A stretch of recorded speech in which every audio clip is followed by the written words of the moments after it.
The first thing everyone noticed were the bruises, purple fingerprints blooming along her wrists, a yellowing shadow at her throat, a split lip she tried to hide behind trembling fingers. The second thing they noticed was her silence. No tears, no begging, just a woman standing at the edge of the dusty ranch yard like she had already decided the world would not save her. The truck that brought her rattled away as if ashamed. The broker didn't look back either. He muttered paperwork, took his cash and left her there, with a single suitcase and a name she barely remembered how to answer to anymore. She had crossed oceans to escape hunger, crossed contracts she couldn't read, crossed a man who smiled until the door closed. Now she stood in the heat, skin aching, heart numb, waiting for another stranger to claim her. Men gathered. They always did. Some stared too long, some whispered. One laughed under his breath when he saw the bruises, as if damaged goods amused him. She kept her eyes on the ground because she had learned that looking up invited worse things. The air felt heavy like before a storm, like the seconds before a slap. Then she heard boots. Slow, certain, not circling, not prowling. Just approaching. She dared to glance up. He was tall in a quiet way, broad shoulders under a faded shirt, dust on his jeans, sun-creased skin that told of years outdoors. His eyes were the shocking part. Not hungry, not curious, just steady, like he had already made a decision before he reached her. He stopped beside her, close enough that his shadow covered her bare feet. "You're with me." The words weren't loud. They didn't need to be. The yard went silent anyway. The broker stammered something about agreements, about money changing hands, about how she wasn't exactly perfect. The rancher didn't look at him. He looked at her. For the first time since she'd arrived, someone waited for her reaction.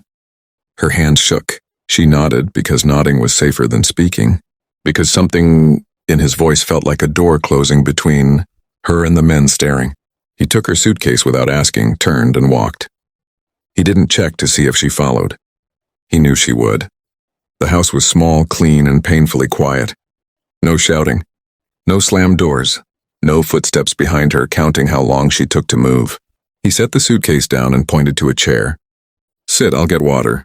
She sat like a statue, muscles locked, ready for the trick, the condition, the moment kindness turned into something else. When he returned, he knelt, not loomed, and placed the glass within her reach. That was when the tears came, silent and unstoppable, dripping onto her bruised hands. He didn't touch her. He didn't ask questions. He just said, "You're safe here," as if stating a fact. That night she slept in a room with a door that closed and stayed closed. No lock from the outside. No footsteps pacing. She woke screaming anyway, tangled in sheets, heart racing, certain she'd hear anger in response. Instead, there was quiet, and then a voice through the door, low and calm. "It's just a dream. I'm right here." Days passed. He showed her the ranch without pressing closeness on her. The horses snorted softly when she approached, sensing her fear. He taught her how to feed them, how to stand where hooves couldn't strike. When she flinched, he stepped back. When she froze, he waited. She learned his name from the mail addressed to the table. Elias.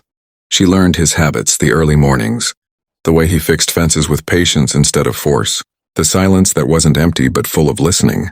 The bruises faded slowly. Some turned green, some yellow. Some lingered like memories refusing to be erased. She still startled at sudden sounds, still whispered apologies for things that weren't wrong, still expected payment to be demanded. It came one evening in the form of strangers at the gate. A black car, clean shoes, voices that didn't belong to the land. She watched from the window as Elias spoke to them, his posture changing, becoming something sharper. When they gestured toward the house, her stomach dropped. Contracts, ownership. She knew how this ended. Elias stepped between them and the door. "She's not going anywhere." Papers were waved. Money was mentioned. Consequences implied. Elias's jaw tightened. "You don't own people." The men laughed. One said her name like a threat. That was when Elias did something she would never forget. He reached into his pocket, pulled out a folded document, and held it up. "Marriage license filed, legal, you're trespassing." The silence that followed was vicious. The men left with promises and glares. The car disappeared in a cloud of dust. She slid down the wall, breath coming in ragged gasps. Married. The word terrified her more than anything. Elias turned to her, face pale, eyes worried. I had to, he said quickly. I won't touch you, I swear. It was the only way to stop them. Her mind reeled. Another lie? Another trap? But he stood there, hands open, waiting for her verdict like it mattered. That night she didn't sleep. Neither did he. The house held its breath. Morning brought reality crashing in. The men returned, not with words this time, but with fire. The barn burned first, flames licking the sky, horses screaming in terror. Elias ran without hesitation. She ran after him, fear forgotten in the chaos. Smoke choked her lungs, heat scorched her skin, but she didn't stop until the animals were free and the fire roared itself into ash. Sirens wailed too late.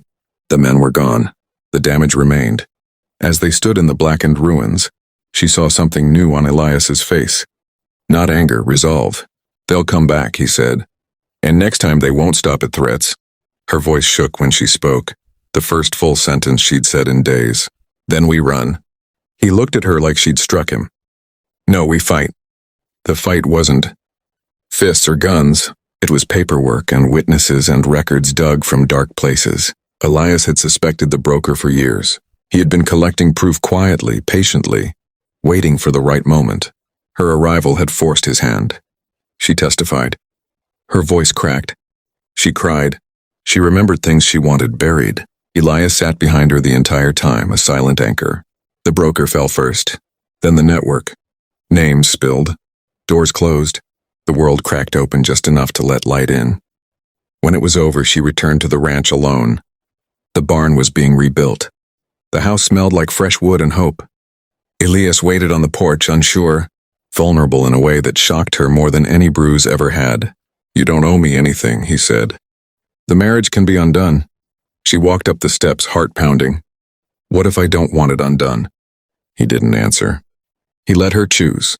She stepped closer, close enough to feel the steady warmth of him, and placed her scarred hands in his. This time, when he touched her, it didn't hurt. The world hadn't saved her. She had survived it.